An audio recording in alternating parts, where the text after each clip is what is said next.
Hi, everybody. For the first time in more than 6 years, the unemployment rate is below 6%. Over the past 4.5 years, our businesses have created more than 10 million new jobs. That's the longest uninterrupted stretch of private sector job creation in our history.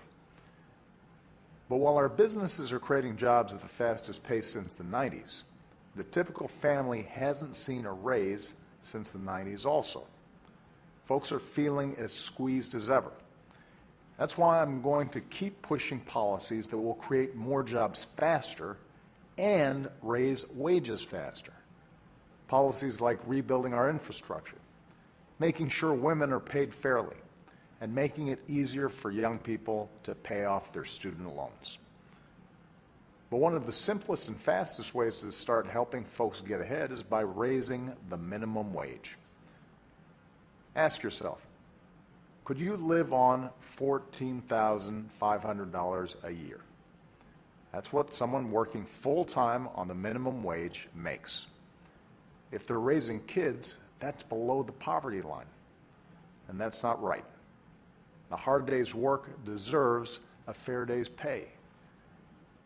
Right now, a worker on the federal minimum wage earns $7.25 an hour. It's time to raise that to $10.10 an hour.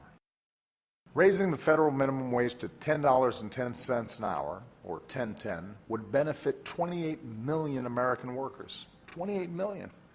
And these aren't just high schoolers on their first job. The average worker who would benefit is 35 years old. Most low-wage workers are women, and that extra money would help them pay the bills and provide for their families. It also means they'll have more money to spend at local businesses, which grows the economy for everyone. But Congress hasn't voted to raise the minimum wage in 7 years. 7 years. And when it got a vote earlier this year, Republicans flat out voted no. That's why, since the first time I asked Congress to give America a raise, 13 states, 21 cities, and the District of Columbia have gone around Congress to raise their workers' wages. 5 more states have minimum wage initiatives on the ballot next month. More companies are choosing to raise their workers' wages. A recent survey showed that a majority of small business owners support a gradual increase to $10.10 an hour too.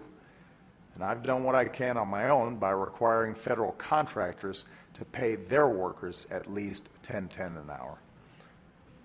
On Friday, a coalition of citizens, including business leaders, working moms, labor unions, and more than 65 mayors, told Republicans in Congress to stop blocking a raise for millions of hardworking Americans.